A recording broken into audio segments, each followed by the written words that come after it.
Assalamualaikum warahmatullahi taala wabarakatuh. Pada kesempatan kali ini saya Mohofar Asyam dengan NIM 200321100095 dari kelas Agribisnis A akan mempresentasikan mengenai analisis jalur atau PET analisis dengan judul pengaruh sikap, norma subjektif, pengendalian pikiran dan niat kepada kepatuhan di dalam membayar pajak menggunakan analisis PET atau analisis jalur.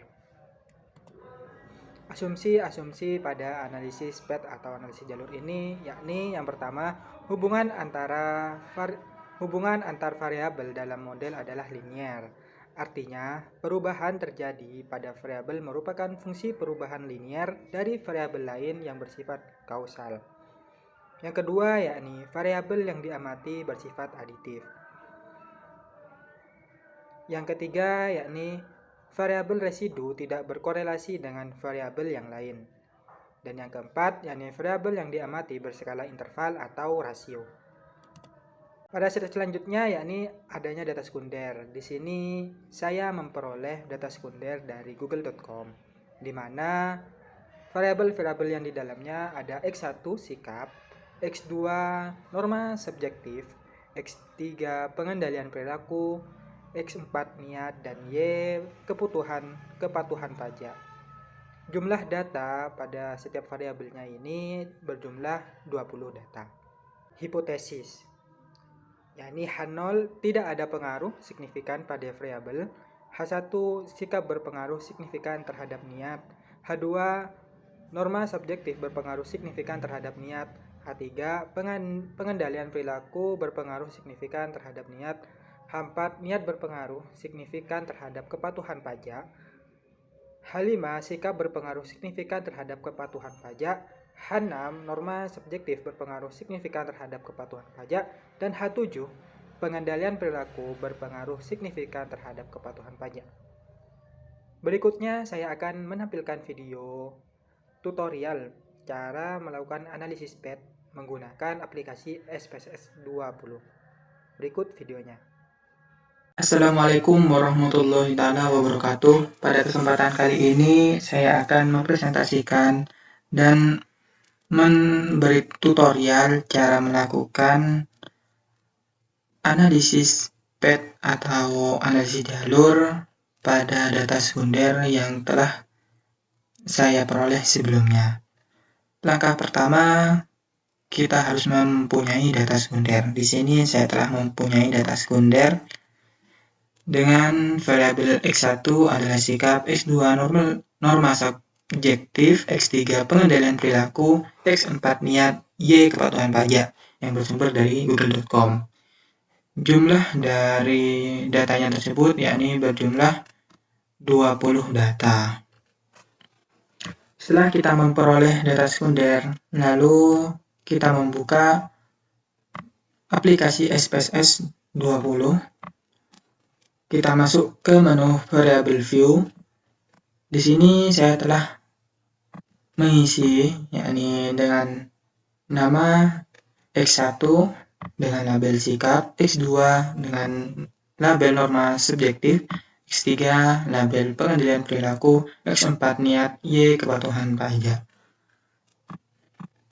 Selanjutnya kita masuk ke data view, lalu kita mengcopy paste data sekunder yang ada di Excel sebelumnya. Setelah kita lakukan copy paste, kita masuk ke menu analysis, pilih regression, kita pilih linear, kemudian untuk memperoleh pesanan pertama yakni kita masukkan sikap ke menu independen, norma subjektif ke independen, pengendalian perilaku ke independen, dan niat ke dependen. Untuk metodenya sendiri enter ya. Lalu klik OK. Sini diperoleh hasil regresinya. Selanjutnya untuk memperoleh pesanan yang kedua yakni menu, kita pilih menu analysis seperti tadi, regression linear, kita reset terlebih dahulu. Lalu untuk X1 masuk ke menu independen, X2 ke menu independen, X3 ke menu independen, X4 ke menu independen, dan Y ke menu dependen. Untuk metodenya sama, tetap enter, lalu OK. Maka diperoleh hasil regresinya. Berikutnya, saya akan mempresentasikan atau menginterpretasikan hasil dari output SPSS 20 ini. Simak video selanjutnya. Terima kasih. Wassalamualaikum warahmatullahi wabarakatuh. Berdasarkan video yang sudah saya tampilkan sebelumnya mengenai tutorial cara melakukan analisis jalur atau path analisis menggunakan SPSS 20, maka diperoleh output atau hasil sebagai berikut. Yang pertama yakni pada tabel model summary. Di sini terdapat nilai R-square, di mana nilai R-square ini berjumlah 0,884 yang menunjukkan bahwa sumbangan pengaruh X1, X2, dan X3 terhadap X4 adalah sebesar 88,4%. Sementara sisanya 11,6% merupakan kontribusi dari variabel-variabel lain tidak dimasukkan dalam penelitian. Sementara itu, untuk mencari dan untuk memperoleh nilai E1 dapat dilakukan dengan rumus E1 sama dengan dalam kurung 1 kurangi R square, yakni 0,884, yang dimana hasilnya 0,34 atau 0,340. Selanjutnya yakni pada tabel koefisien. Pada tabel koefisien ini memperoleh hasil bahwa variabel X1, X2, dan X3 berpengaruh signifikan terhadap X4. Dikarenakan variabel X1, X2, dan X3 ini memiliki nilai sig atau signifikan kurang dari 0,05, sehingga dapat disimpulkan bahwa variabel tersebut berpengaruh signifikan terhadap variabel X4 atau variabel niat.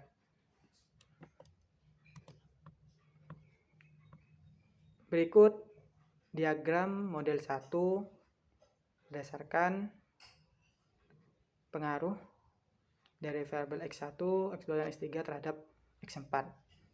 Di sini terdapat nilai 0,508, 0,377, 0,250. Ini diperoleh dari nilai beta pada tabel koefisien.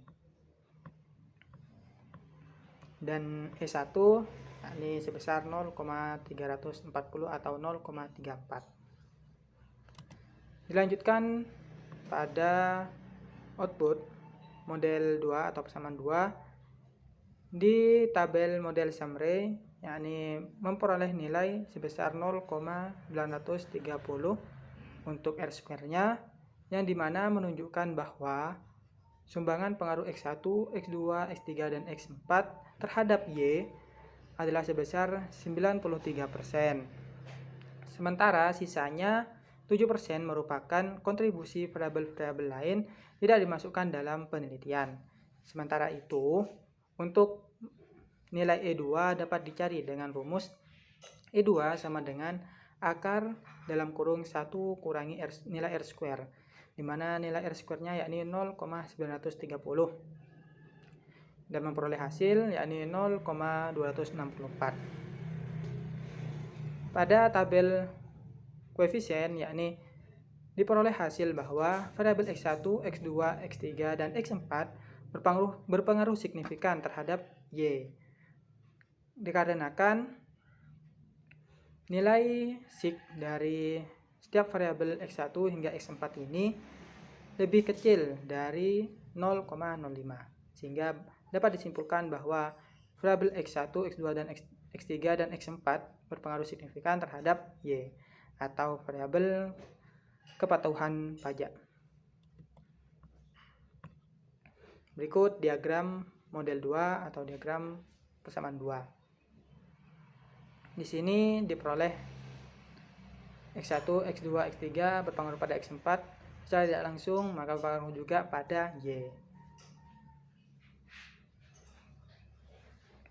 Selanjutnya yakni tahap uji hipotesis. Terhadap yang pertama yakni terdapat pengaruh yang signifikan pada variabel X1, X2, dan X3 terhadap X4. Mengapa? Karena pada tabel pada nilai-nilai tersebut dari X1, X2, X3 terhadap X4 ini memiliki nilai sig yang lebih kecil dari 0,05. Karena pada X1 terhadap X4 yakni memiliki nilai sig 0,000, di mana lebih kecil dari 0,05. Lalu X2 yakni memiliki nilai sig 0,001, di mana lebih kecil juga dari 0,05. Begitupun dengan X3 terhadap X4 memiliki nilai 0,023, lebih kecil dari 0,05. Lalu terdapat pengaruh yang signifikan pada variabel X1, X2, X3, dan X4 terhadap Y. Mengapa? Karena nilai sig dari variabel X1, X2, dan X3 serta X4 ini lebih kecil dari 0,05. Ini untuk X4 terhadap Y yakni nilainya 0,000, di mana lebih kecil dari 0,05. Lalu X1 terhadap Y juga memiliki nilai 0,000 yang lebih kecil juga dari 0,05. Lalu X2 terhadap Y memiliki nilai 0,0000, lebih kecil juga dari 0,05. Dan X3 terhadap Y memiliki nilai sig 0,010, di mana lebih kecil juga dari 0,05. Sehingga dapat disimpulkan bahwa terdapat pengaruh yang signifikan pada variabel X1, X2, X3, dan X4 terhadap Y. Secara pengaruh langsung X1 terhadap Y memiliki nilai beta yakni 0,232. Pengaruh tidak langsungnya X1 ke X4 terhadap Y 0,508 kali 0,52, di mana memperoleh hasil atau totalnya 0,3600016, di mana signifikan adanya pengaruh tidak langsung dari variabel X1 terhadap Y.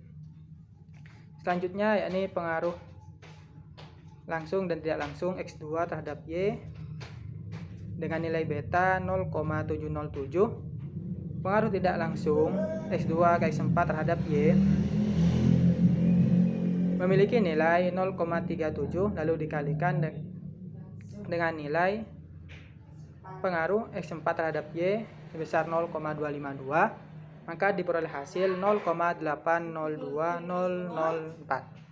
Sehingga dapat disimpulkan bahwa nilai tersebut berpengaruh signifikan berpengaruh tidak langsung X2 tersebut terhadap variabel Y. Lalu pengaruh langsung X3 terhadap Y yakni 0,192 untuk nilai betanya. Pengaruh tidak langsung X3 ke X4 terhadap Y yakni diperoleh dengan nilai pengaruh X3 ke X4 dengan nilai 0,250 dikalikan dengan pengaruh X4 terhadap Y dengan nilai 0,252, yakni memperoleh hasil 0,255. Sehingga dapat disimpulkan bahwa adanya pengaruh tidak langsung juga dari X3 ke Y